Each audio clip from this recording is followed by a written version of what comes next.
welcome back to the channel, and I am Kanishka Chaudhary from Futurismo Academy, and in this video we are going to discuss the chapter Demographic Structure Part 1.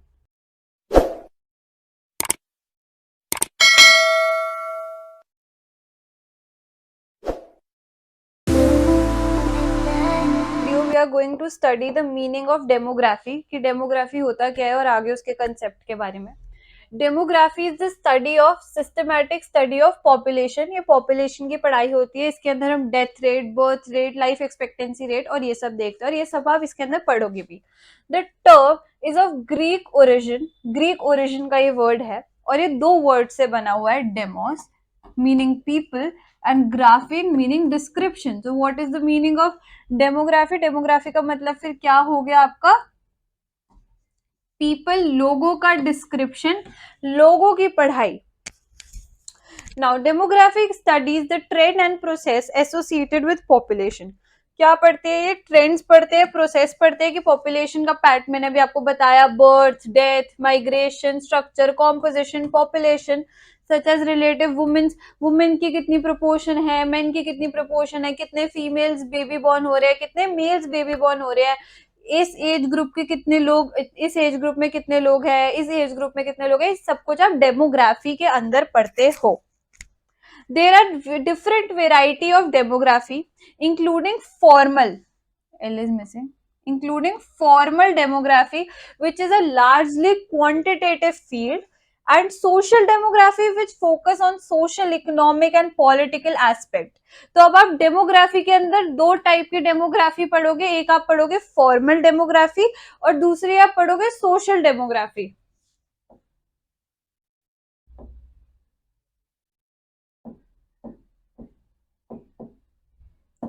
Formal demography mainly होती है quantitative. उसमें quantity matter करती है कि कितना death rate है, कितना birth rate है. बट जो हमारे on the other hand social demography होती है, सोशल डेमोग्राफी का काम होता है, वो होता है मेनली क्वालिटेटिव. ये क्वालिटी की बात करती है कि रीजंस देखती है, सोशल और पॉलिटिकल एस्पेक्ट्स देखती है कि ऐसा क्यों हुआ, इस एरिया में डेथ रेट इतना कम है, डेथ रेट इतना ज्यादा क्यों है, या बर्थ रेट इतना कम क्यों है, मेल्स क्यों ज्यादा बॉर्न हो रहे हैं, फीमेल्स क्यों नहीं बॉर्न हो रहे, कितने. जैसे फॉर एग्जांपल यहाँ एक एरिया है, let's name this area A and there is an area B. अब ये ए और बी एरिया है. अब हम क्या पढ़ेंगे? ए एरिया के अंदर हेल्थ रेट बहुत कम है. यहाँ पे लोग बहुत जल्दी मर रहे हैं, फीमेल्स प्रेगनेंसी के टाइम मर रही है. तो अगर आप ये एक पॉलिटिकल एस्पेक्ट में देखो. हाँ मम्मा. अरे मम्मी मैंने खा लिया है, मैं आ रही हूँ. पापा को भेज देना 10-15 मिनट में, ठीक है? बस बाय.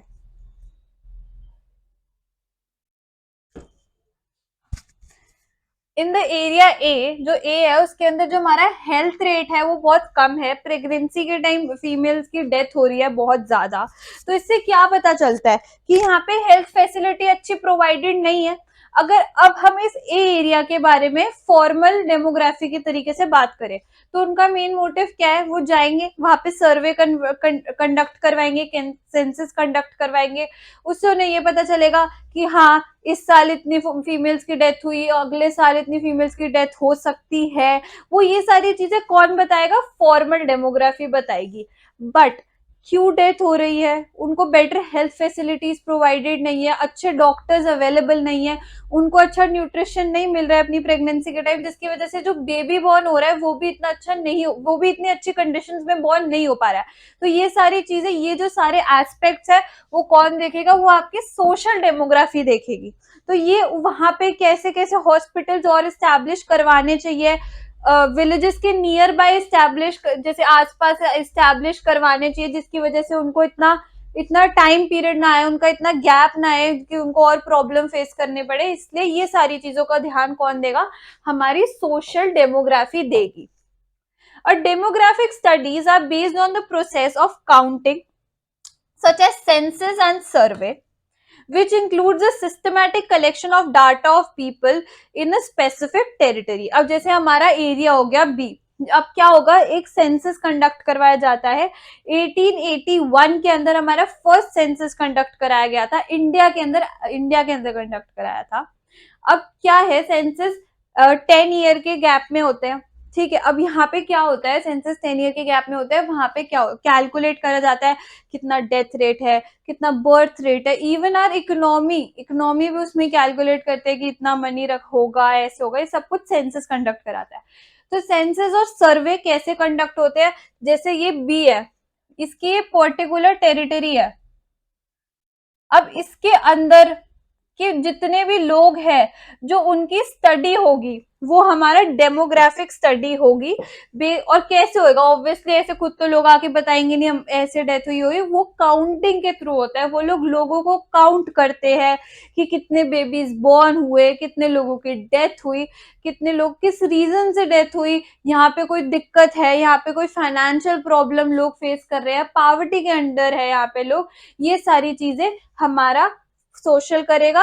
और इन सबको कैलकुलेट करना, सेंसस कंडक्ट करवाना, सर्वे कंडक्ट करवाना, ये काम किसका है, हमारी फॉर्मल डेमोग्राफी का।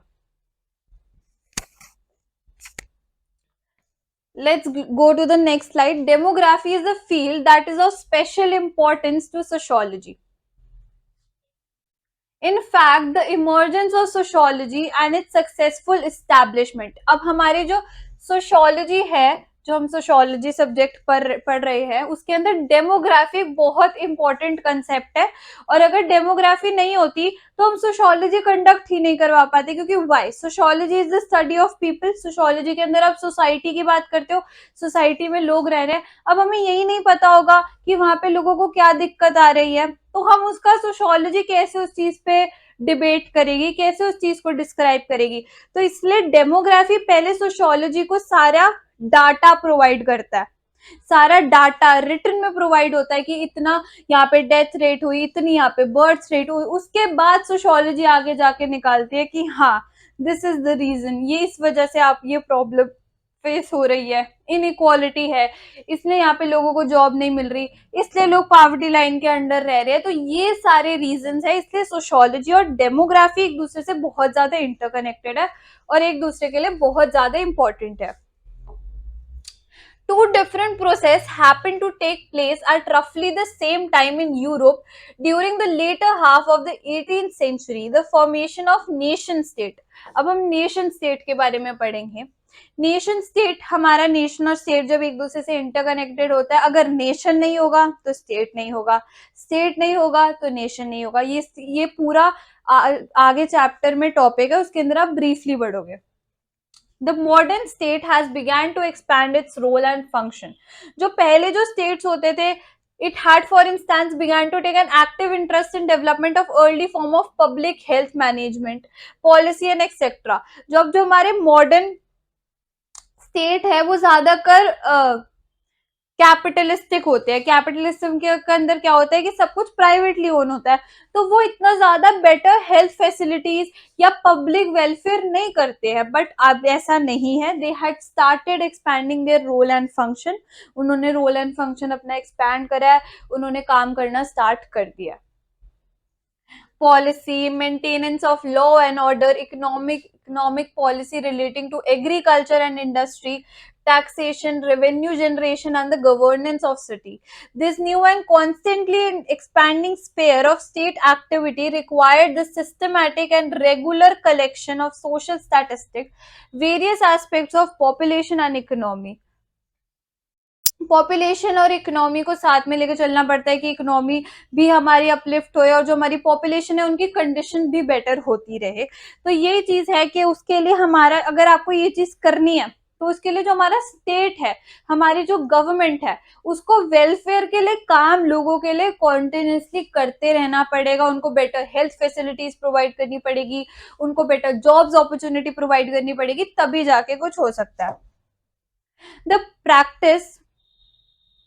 The practice of collection of social statistics by the state it itself much older, but it requires in modern form towards the end of the 18th century.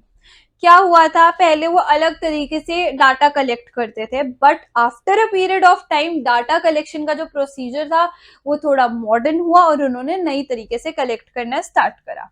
The American census of 1790 was probably the first modern census conducted in the whole world. अगर आपको ये question आएगा कि सबसे पहला census कब conduct हुआ था यूनिवर्सली, मतलब या होल वर्ल्ड वाइड, तो उसके अंदर आपको अमेरिकन सेंसस लिखना है. बट अगर आपका इंडिया का पूछा जाएगा तो आपको ये नहीं लिखना. And the participate was soon taken up और quantitative data Europe as well and has been conducted in the early 10-year regular 10 year के लाइफ उस पे होता है. और इंडियन गवर्नमेंट ने अपना सबसे पहला सेंसस कब करवाया था, 1881 के अंदर. ये बहुत इंपॉर्टेंट डेट है. 1881 के अंदर फर्स्ट सेंसस कंडक्ट हुआ था by the help of Indian government in India. Independent India continue the practice. The 7 decimal census has been conducted since 1951. The most recent is the 2011 census. Most recent हुआ था 2022 census is also going to take place.